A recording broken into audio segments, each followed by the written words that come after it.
13 ton ഭാരമുള്ള വിദൂര നിയന്ത്രിത ആളില്ലാ യുദ്ധവിമാനം. റഡാർ നിരീക്ഷണത്തെ മറികടക്കാൻ കഴിയുന്ന രൂപകൽപ്പന. ശത്രുക്കളുടെ വ്യോമ മേഖലയിൽ കടന്നു കയറി ആക്രമണം നടത്താൻ കഴിയുന്ന ഘാതകൻ.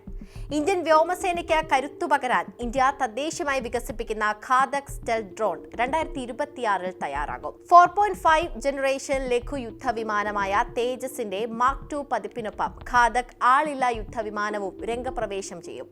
ശത്രുക്കളുടെ പ്രതിരോധ സംവിധാനങ്ങളെ നിഷ്ഫലമാക്കുന്ന ഇലക്ട്രോണിക് വാർഫെയർ സംവിധാനങ്ങളുള്ള ഈ ആളില്ലാ യുദ്ധവിമാനത്തിന് കരുത്തേകുന്നത് ഇന്ത്യ തദ്ദേശീയമായി വികസിപ്പിച്ച കാവേരി ജെറ്റ് എഞ്ചിനാണ്. ഇന്ത്യയുടെ ഗ്യാസ് ടർബൈൻ റിസർച്ച് എസ്റ്റാബ്ലിഷ്മെന്റ് ആണ് ഘാതകിനു വേണ്ടി എഞ്ചിൻ വികസിപ്പിച്ചത്. ആഫ്റ്റർ ബേണർ ഇല്ലാതെ തന്നെ 49 കിലോ ന്യൂട്ടൺ ത്രസ്റ്റ് ഉൽപ്പാദിപ്പിക്കാൻ കാവേരി എഞ്ചിന് സാധിക്കും.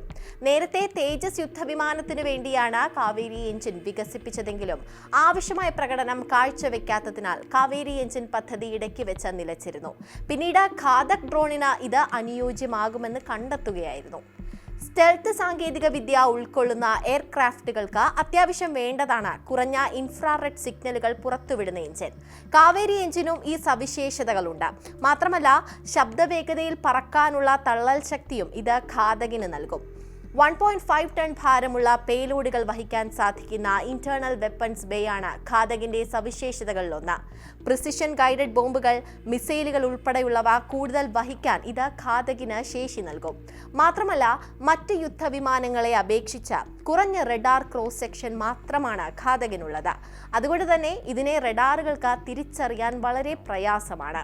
AMCA ഘാതക് പദ്ധതികൾക്ക് വേണ്ടി 400 കോടി രൂപ മുമ്പ് അനുവദിച്ചിരുന്നു. അതിനു പുറമെ സുരക്ഷാ കാര്യങ്ങൾക്കുള്ള ക്യാബിനറ്റ് കമ്മിറ്റി അനുമതി നൽകിയതോടെ 15,000 കോടി കൂടി അധികമായി അനുവദിച്ചു. ഇതിലൊരു ഭാഗം ഘാതകിന് വേണ്ടി വിനിയോഗിക്കും. 3.7 ടണ്ണോളം ഇന്ധനം ഉൾക്കൊള്ളാൻ കഴിയുന്ന ഘാതകിന് 8 മണിക്കൂറോളം തുടർച്ചയായി പറക്കാൻ സാധിക്കും. 1000 കിലോമീറ്ററോളം ദൂരെ വരെ ചെന്ന് ആക്രമണം നടത്താനുള്ള ശേഷിയുണ്ട്. പരമാവധി 1500 കിലോയോളം വരുന്ന ആയുധങ്ങൾ ഘാതകിന് വഹിക്കാനും സാധിക്കും. ഇന്ത്യ തദ്ദേശീയമായി വികസിപ്പിച്ച ബ്രഹ്മോസ് മിസൈൽ ഉപയോഗിച്ച് ആക്രമിക്കാനുള്ള ശേഷി ഘാതകിനുണ്ടാകും.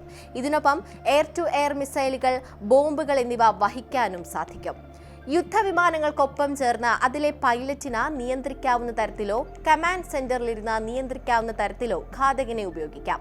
നിലവിൽ ഇന്ത്യ തദ്ദേശീയമായി വികസിപ്പിച്ച തേജസിനെ അപേക്ഷിച്ച് നോക്കിയാൽ ഘാതകിന് വലിപ്പമേറിയ ചിറകുകളുണ്ട്.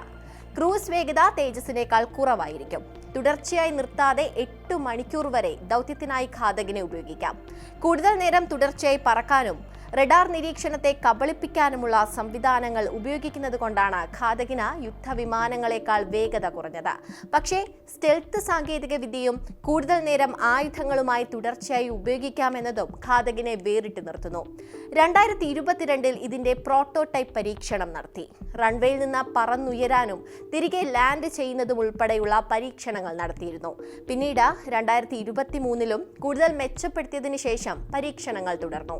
പ്രോട്ടോടൈപ്പ് പരീക്ഷണങ്ങൾ വിജയം കണ്ടതോടെയാണ് പൂർണ്ണ വലുപ്പത്തിലുള്ള പരീക്ഷണത്തിലേക്ക് പോകുന്നത്.